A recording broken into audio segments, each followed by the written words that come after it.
Hey everybody, happy Thursday. I wanted to pop on and talk about a post that I did, I think yesterday, about the 4 requirements for success, the 4 different things that you need to be successful. And these are purposefully vague and generic because they apply to every goal that you'll possibly have in your life, personal, professional, etc. And the 4 of them are the basic of basics of what you need to be successful. So I want to go through them a little bit more in detail today. So the first one, the 4 of them at all, are you need a vision. You need to know what your goal is. What is it that you're working towards? The second one is, how are you going to get to that? What is your plan of attack for this? The third one is accountability, and the fourth one is community. So I'm going to break down each one. The first one, a goal. This seems really simple, right? We obviously need to know what it is we're working towards. But we need to know more than just an idea. We need to get specific on this. And you're not always going to know the specifics of this when you get started. And you shouldn't wait to know the specifics to get started. But you need to refine it and redefine it as you go along.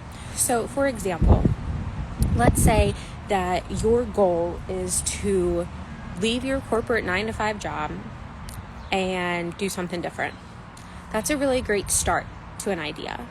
But that's a really general, not helpful thing to be working towards, right? So the first step that you want to take on that is putting a deadline to it. So I want to leave my 9-to-5 job by the end of 2021. Okay, cool. You're going to leave your job. Well, most of us cannot just up and leave our jobs, right? Otherwise, it wouldn't be a goal. It would be a decision. I'm wearing blue shoes today. I'm going to quit my job today. For the rest of us who have, responsibilities and requirements of life, it's going to look more of, my goal is to leave my job by the end of 2021. And blank. Is that blank to open a new business, to win the lottery, to marry someone wealthy, whatever that and is, that has to be part of your goal. And one of the things I talked about on the post, which I think is really critical to keep in mind, is that it's not, how do I say this? You don't want your goal to be something that you're running away from. You don't want your goal to be, I don't want to work at my corporate job anymore. Or I don't want to be this fat anymore. Or I don't want to be this whatever anymore. Because it's going to be really tough on the days that you're uninspired, you're unmotivated, you don't want to get out of bed, to work towards something that you want to stop happening is a whole lot less inspiring on those days than to be, working towards something you do want to happen. So if we flip the script a little bit and we think, okay, my goal is to start my own business selling hot potatoes, I don't know, by the end of 2021, then I'm running towards that. I'm running towards that idea and that goal of entrepreneurism, working for myself. And yes, part of my action plan then is to leave my current job, but I'm working towards something that will bring me joy, will bring me, XYZ. So you want to get specific on it. And for those of you who may have goals that you're like, yeah, but I don't have, I just want to be happy, or I just want to be healthy, or, I want to fix my relationship with my brother. Those are harder goals to necessarily quantify, and that's totally okay. The same process can exist for those goals as well. So if we say that we want to be healthier, that one's a little bit easier because we know that, maybe your cholesterol levels need to come down, or your weight needs to change up or down, or muscle mass, things like that. That's a little bit more quantifiable. But if you have something where you say, okay, I want to, my brother and I are not getting along really well. I want to have a better relationship with my brother. How do I do that? How do I define that goal? Well, then my question would be, what do you consider a good relationship? Do you want your relationship with your brother to look like fewer fights? To look like creating boundaries so that you know what's kind of available to talk about and what's not? Is it talking every day, talking once a week? Like, what makes a good relationship for you? And if you don't know how to define that in terms of your brother or the person that you're having problems with, I would encourage you to look at a relationship that you're really happy with, romantic or otherwise, right? Because a relationship at the end of the day is going to have the same pillars, whether it's your spouse, your sibling, your parent, to be successful as anyone else. So let's say, I have a lot of trust in my husband. Trust is a pillar of a good relationship for me. So if I'm struggling with my non-existent brother and I don't trust him, then maybe that's my goal. I want to have more trust in my relationship with my brother. And that's then something that you can really put an action plan behind.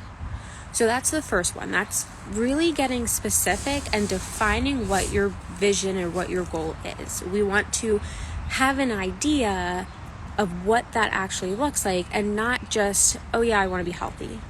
Oh yeah, I want to lose weight. Yeah, I want to be an entrepreneur.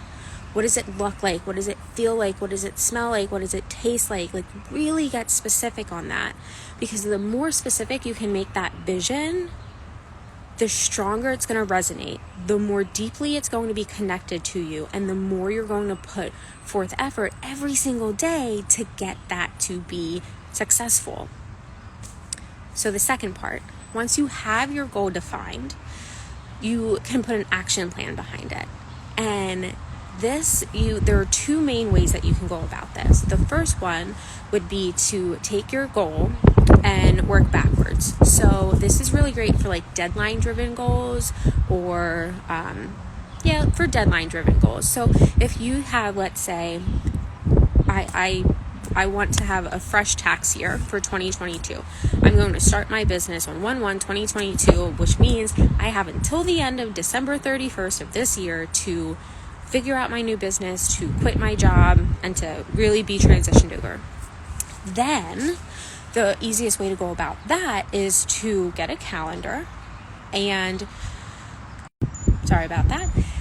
get a calendar and work backwards. So if you look at December 31st, 2021, that's your day that you have to be out of your job. You have to have everything ready to go live on 1/1.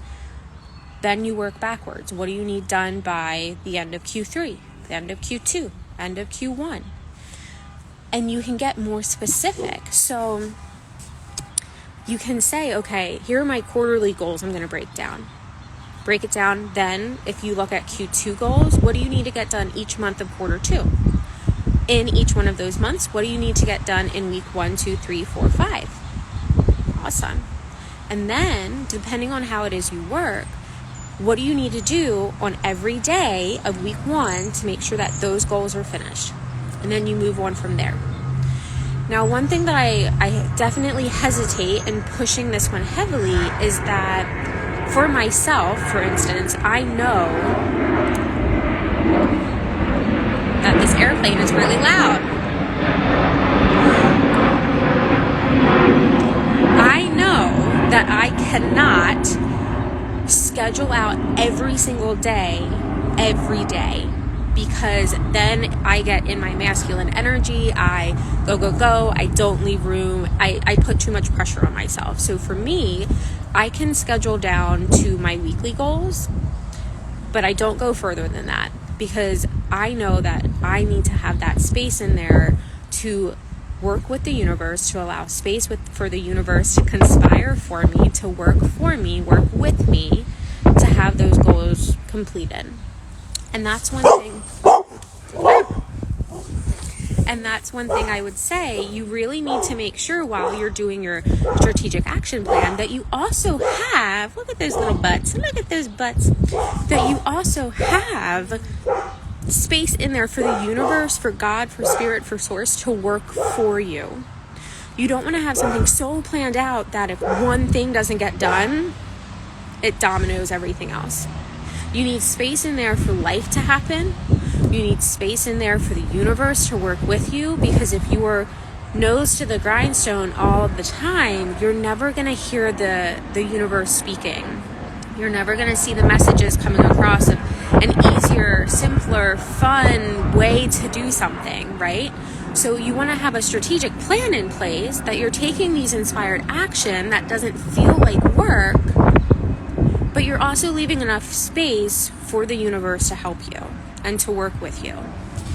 So the second way to go about this is really for non-deadline driven goals. So for something that, and these are really great for non-quantifiable goals.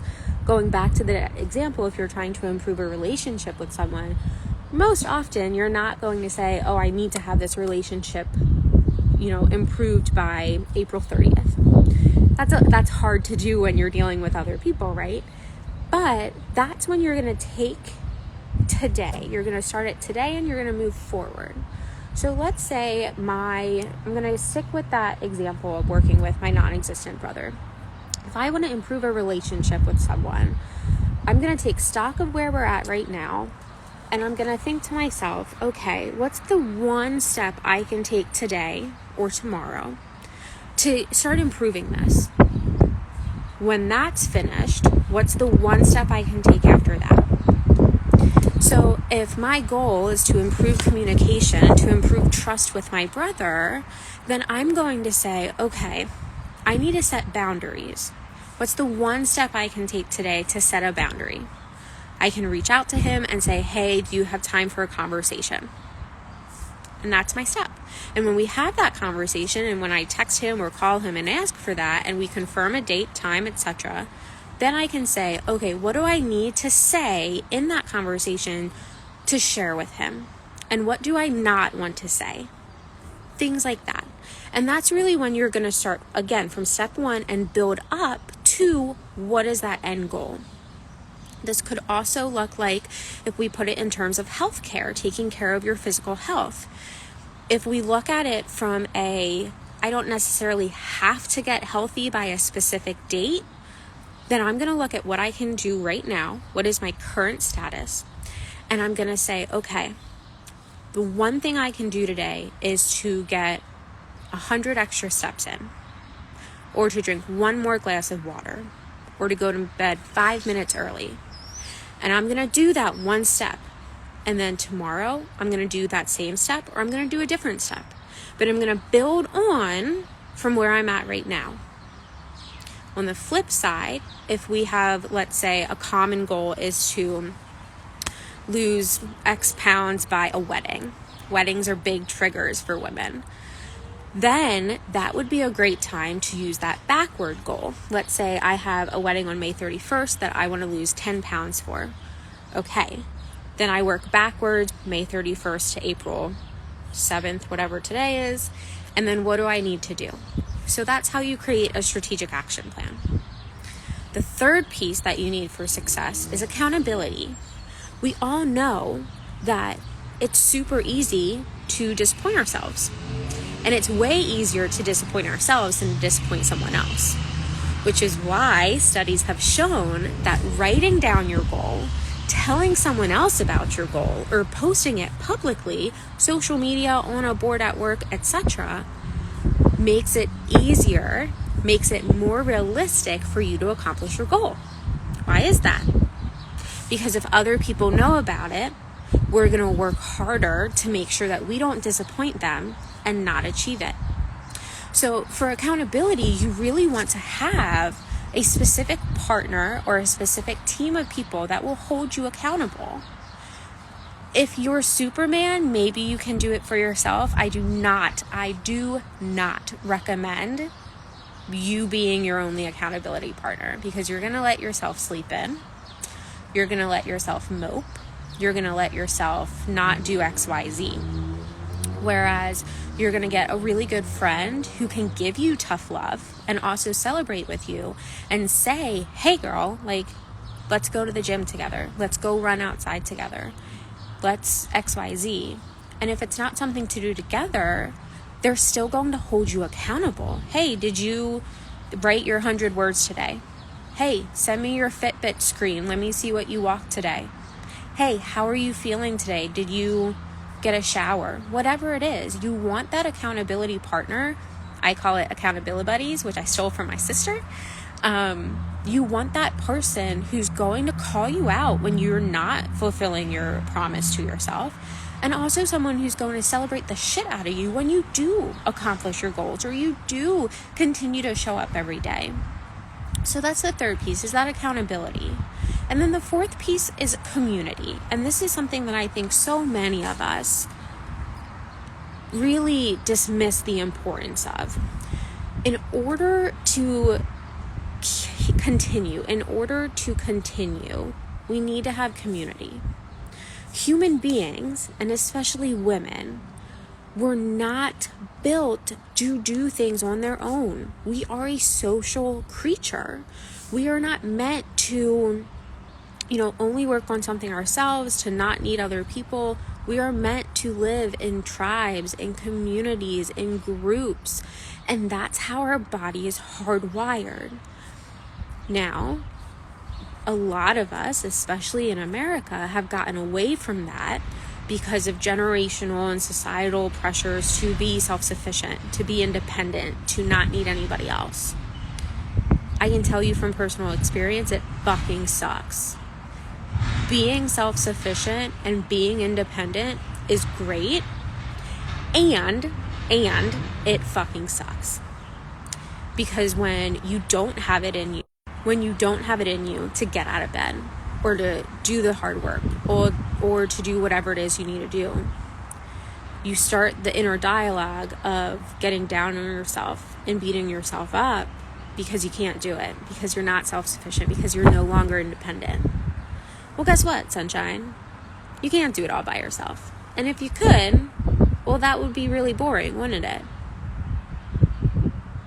We're meant to have community. We're meant, especially as women, to build each other up, to support each other, to love each other, to love on each other.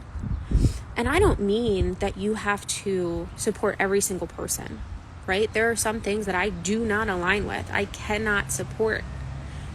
But I will support you in you finding out your highest good. I may not love your idea of selling hot potatoes. I may not understand it. But I'm going to support you in doing what's going to bring you your highest good. And I can provide that support by showing up, to listening, talking, having you tell me things. Support and that community can look like so many different things. But the important thing is that we need it. And that if you don't have that community, which so many of us don't have, then you need to find it. And it can be really awkward. I get it. It is difficult as hell to make friends as an adult. But that's a story we tell ourselves, right? It's really easy if you want it. You just have to go do it. You have to go find the women who are going to support you. If you're a single mom and you're trying to do something businessy, there are a ton of business groups out there for single moms. If you are starting a spiritual journey, there are a ton of groups out there to get started on your spiritual journey, on your manifestations, on your alignment with the universe, on your spirit guides, on your angel guides, whatever it is. There are communities out there. There's a community for everyone out there. And we need to tap into that to support ourselves, to nourish ourselves, to fill our own cups, so that we can continue to work towards our goals. So just to recap, the four things you need to be successful. You need a goal, a specific vision. You need an action plan to get there with space held for the universe to work with you. You need an accountability partner or team, and you need community. And those are the four things. That's all. That's all you need to be successful. Now, if you say, yeah, but Chrissy, I need a website, I need this, I need that, I need $1 million. You don't. Those are all little things. Those are the little things. I promise you. The four most basic, critical things you need to be successful: a dream, a plan, an accountability partner, and a community. That's all. I hope this helps. I would love to chat about it, any one of them. If you have any questions, if you just want to shoot the shit about it, I have a private Facebook group, Empowering Women Every Day, that is all about supporting each other and building that sacred community. Check it out on Facebook if you want to join. Send me a message if you have any questions. I cannot wait to support you. I hope that this helps you, and have a great rest of your Thursday.